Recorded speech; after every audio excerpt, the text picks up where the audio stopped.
अस्सलाम वालेकुम स्टूडेंट्स, आज हम एनर्जी बैंड थ्योरी का दूसरा पार्ट है जो वो एक्सप्लेन करेंगे। पहली वीडियो के अंदर मैंने एनर्जी बैंड थ्योरी की बुनियाद पर कनेक्शन बैंड, बैलेंस बैंड और एनर्जी बैंड को एक्सप्लेन किया था और आज हम इसी थ्योरी की बुनियाद पर कंडक्टर, इंसुलेटर और सेमीकंडक्टर में क्या फ़र्क आ रहा है, ये फ़र्क हम आज देखते हैं कि कितना कितना आता है। तो लेट्स स्टार्ट स्टूडेंट। सबसे पहले हमारे पास कंडक्टर, ये देखिए मैंने ये पूरा लेक्चर यहाँ पे लिखा है ताकि आप लोगों को समझने में आसानी रहे और मुझे एक्सप्लेन करने में भी आसानी रहे। ये कंडक्टर्स, इंसुलेटर और ये सेमीकंडक्टर। तो सबसे पहले देखते हैं कि कंडक्टर क्या है। ये मैंने फिगर बनाई है कंडक्टर्स मटेरियल की, जो मटेरियल कंडक्टर होते हैं उसकी फिगर क्या है। इसमें वैलेंस बैंड और कनेक्शन बैंड एक दूसरे के ऊपर ओवरलैप होते हैं, ऐसे इस तरह ओवरलैपिंग की जाती है ऐसे। मतलब यह है कि इन कनेक्शन बैंड और वैलेंस बैंड के दरमियान कोई वाज़ेह फ़र्क नहीं होता कि कहाँ से कनेक्शन बैंड जो वो शुरू हो रहा है और किधर जाके जो वैलेंस बैंड है वो कंप्लीट हो रहा है या ख़त्म हो रहा है। तो देखते हैं स्टूडेंट्स, एनर्जी बैंड थ्योरी की बुनियाद पर कौन से मटेरियल को आप इंसुलेटर कह देते हैं, ऐसे मटेरियल को आप कंडक्टर कहते हैं जिसका ये वैलेंस बैंड है जो वो पार्शियली फिल्ड होता है। वैलेंस बैंड पार्शियली फिल्ड होता है और ये जो कनेक्शन बैंड है वो भी पार्शियली फिल्ड होता है। इसमें ना ही ये वाला बैंड कंप्लीट फिल्ड हो सकता है और ना ही ये वाला बैंड जो है वो कंप्लीट एम्प्टी हो सकता है, दोनों ये पार्शियली फिल्ड हो सकते हैं। तो ये पॉइंट पर पॉइंट मैंने लिखा ताकि आप लोगों को आसानी के साथ यहाँ पे समझ आ जाए। दूसरी बात, दोनों के दरमियान जो एनर्जी गैप है वो बिल्कुल नहीं होता, तो लिहाजा इलेक्ट्रॉन अगर हल्का सा पोटेंशियल डिफरेंस भी इस मटेरियल के एंड्स पर प्रोवाइड करें तो इलेक्ट्रॉन यहाँ से जम करके आसानी के साथ इस रीजन को क्रॉस करके उधर चले जाते हैं। तो जब इलेक्ट्रॉन किसी कंडक्टर में से फ्लो करना शुरू कर देते हैं तो वो कंडक्टर इलेक्ट्रिक करंट के फ्लो करवाने का जिम्मेदार बन जाता है या उसमें से इलेक्ट्रिक करंट जो है वो फ्लो होना शुरू हो जाती है।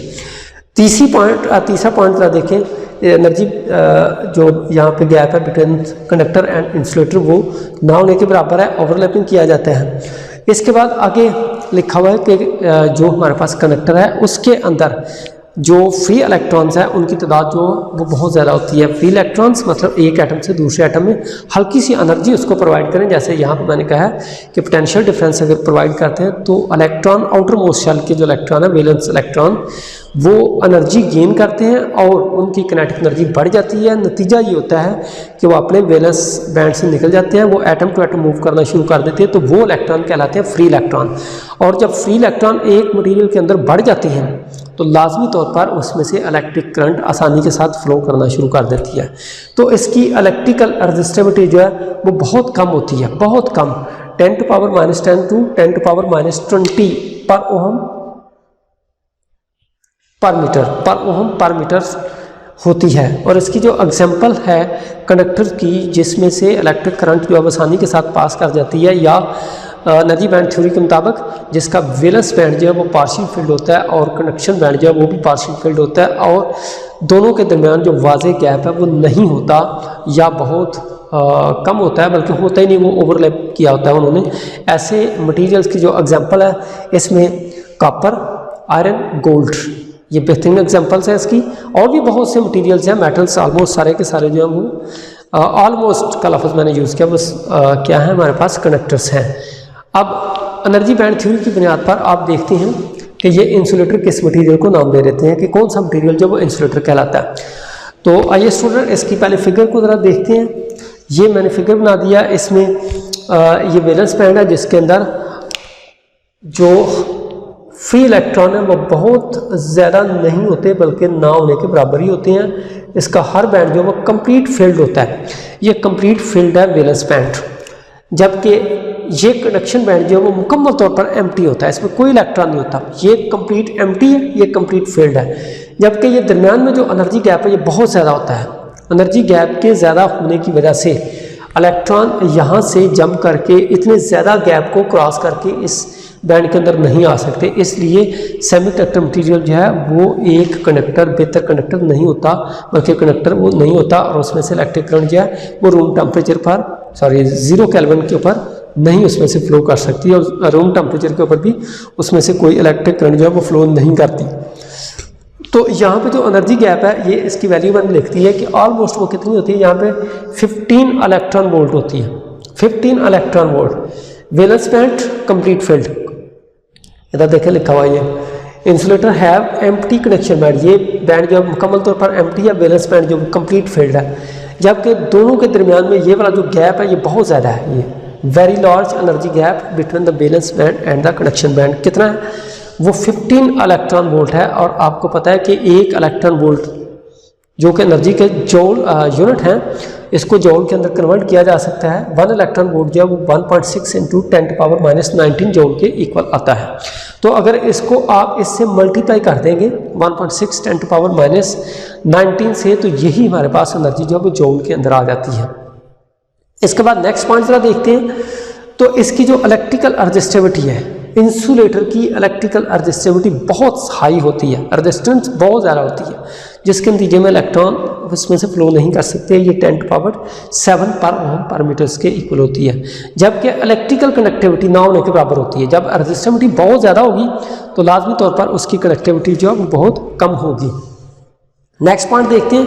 रूम टेम्परेचर के ऊपर इंसुलेटर जो है उसमें वैलेंस बैंड के इलेक्ट्रॉन अपने न्यूक्लियस के साथ टाइटली बॉन्ड होते हैं और हर ऑर्बिट जो है वो कंप्लीट फील्ड होता है। तो इसका मतलब ये है कि कोई भी फ्री इलेक्ट्रॉन नहीं होता रूम टेम्परेचर के ऊपर, ये कंप्लीट फील्ड होगा और ये जो है वो मुकम्मल तौर पर एम्प्टी होता है। तो रूम टेम्परेचर के ऊपर ये क्या हो जाती है, कोई भी इलेक्ट्रॉन यहाँ पे जो उसके पास इतनी एनर्जी नहीं होती कि वो इलेक्ट्रॉन यहाँ से जंप करके वो इस साइड की तरफ जा सकता है। तो लिहाजा रूम टेम्परेचर पर ये इलेक्ट्रॉन कनेक्ट नहीं करते। लेकिन जैसे जैसे इस कनेक्टर का आप टेम्परेचर इंक्रीज करेंगे, इसको हीटअप करते हैं, टेम्परेचर बढ़ाएंगे, तो यहाँ पे जो वैलेंस इलेक्ट्रॉन होते हैं, वैलेंस बैंड के इलेक्ट्रॉन जो हैं वो एनर्जी गेन करते हैं। नतीजा ये होता है कि उसमें से चंद एक इलेक्ट्रॉन टेम्परेचर बढ़ाने से भी, जैसे जैसे टेम्परेचर बढ़ाएंगे तो चंद एक इलेक्ट्रॉन इतनी एनर्जी गेन कर लेते हैं कि वो इस एनर्जी गैप को क्रॉस करके यहाँ पर पहुँच जाते हैं। लेकिन फिर भी ये एक अच्छा कंडक्टर नहीं बनता, फिर भी इसको ऑलमोस्ट हम इंसुलेटर ही तस्वर किया जाते हैं। इसकी एग्जांपल बहुत सी हैं, जैसे वुड है, वुड इसकी एग्जांपल है, प्लास्टिक इसकी एग्जांपल हो सकती है, ग्लास इसकी एग्जांपल है। तो ये सारे के सारे क्या हैं, इंसुलेटर ही होते हैं। अब इसी तरह स्टूडेंट्स इस साइड की तरफ आते हैं। जो हमारे पास सेमीकंडक्टर मटेरियल है, ये किस मटेरियल को नाम दे देते हैं कि ये आप सेमीकंडक्टर मटेरियल है, ऐसे मटेरियल को जो पीरियोडिक टेबल में, पीरियोडिक टेबल का जो 4th A ग्रुप है, जिसमें कार्बन, सिलिकॉन और जर्मेनियम वगैरह शामिल हैं, तो वो हाफ फील्ड, उनके आउटर मोस्ट शेल जो है वो हाफ फील्ड होते हैं। मतलब ये है कि ये अगर ये लेट्स सपोज कि ये मेरे पास वैलेंस शेल है, तो इसके अंदर 4 इलेक्ट्रॉन मौजूद होते हैं, इसमें हाफ फील्ड ये ऑर्बिट होता है। तो 4th A पीरियोडिक टेबल का 4th A ग्रुप है, जो उसमें जो हमारे पास एलिमेंट्स मौजूद हैं वो सारे के सारे सेमीकंडक्टर मटेरियल हैं। लेकिन हम ज़्यादा मकदार में इसमें जर्मेनियम और सिलिकॉन जो है वो इलेक्ट्रॉनिक्स के कंपोनेंट बनाने के लिए यूज़ करते हैं। तो देखते हैं कि सेमीकंडक्टर मटेरियल किसको कहते हैं।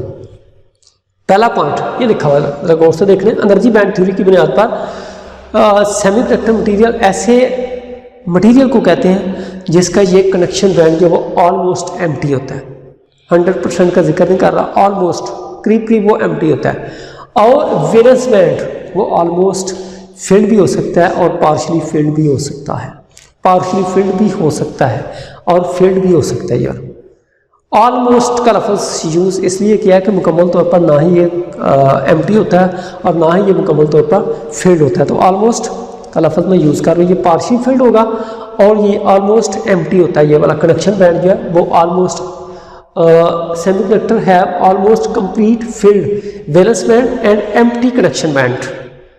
ऑलमोस्ट का लफ्ज़ यहाँ पर यूज़ किया गया है। इसके बाद ये वैलेंस बैंड और कनेक्शन बैंड के दरमियान ये जो गैप आ रहा है, ये वाला, जिसको नाम देते हैं आप एनर्जी गैप। एनर्जी गैप बहुत कम होता है, बहुत कम। तो लिहाजा यहाँ पे जो इलेक्ट्रॉन मौजूद होंगे वैलेंस बैंड के अंदर, जो इलेक्ट्रॉन मौजूद होते हैं, इन इलेक्ट्रॉनों को अगर हल्की सी एनर्जी भी प्रोवाइड की जाए तो ये वाला इलेक्ट्रॉन इतनी किनेटिक एनर्जी गेन कर सकते हैं कि ये इस एनर्जी गैप को क्रॉस करके कनेक्शन बैंड के अंदर जाना शुरू कर देते हैं।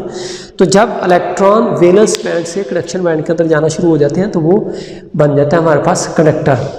तो तीसरा स्टूडेंट्स सिर्फ देखें एनर्जी गैप जो बहुत कम है इसके दरमियान 0 केल्विन के ऊपर ये क्या होते हैं हमारे पास इंसुलेटर होता है, लेकिन जैसे जैसे टेम्परेचर बढ़ता है तो ये कंडक्टर बन जाता है। तो रूम टेम्परेचर पर ये वाला जो है वो कंडक्टर बन जाता है हमारे पास, रूम टेम्परेचर पर ये कंडक्टर बनता है। इसके बाद नेक्स्ट तरह देखिए इलेक्ट्रिकल रजिस्टिविटी इसकी इंसुलेटर और कंडक्टर्स के दरमियान होती है, ना ही बहुत कम होती है ना ही बहुत ज़्यादा होती है। अगर बहुत ज़्यादा रजिस्टिविटी होगी इलेक्ट्रिकल रजिस्टिविटी तो इसका मतलब है ये होगा इंसुलेटर, और अगर बहुत कम होगी तो इसका मतलब है ये कंडक्टर।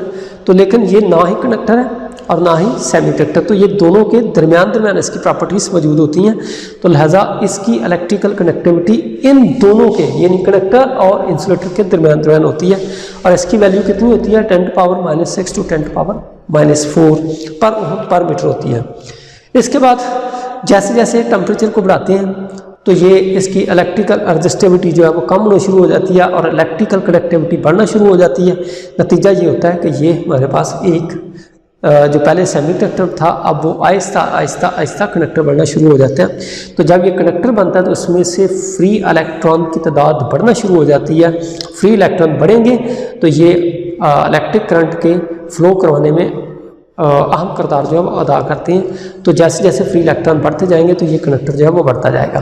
तो स्टूडेंट्स आज हमने एनर्जी बैंड थ्योरी की बुनियाद पर कंडक्टर, इंसुलेटर और सेमी कंडक्टर के अंदर फ़र्क जो है वो बयान किया। मैंने पूरा लेक्चर यहाँ पे इसलिए लिख दिया ताकि आप लोगों को पढ़ने में समझने में बहुत आसानी हो। लेकिन स्टूडेंट फिर भी अगर किसी पॉइंट की आप लोगों को समझ ना आए, पढ़ने से 1-2 दफ़ा वीडियो सुनने से 2 दफ़ा 3 दफ़ा आप सुने वीडियो, जितनी दफ़ा ज़्यादा सुनेंगे उतने पॉइंट जो वो क्लियर होते जाएंगे।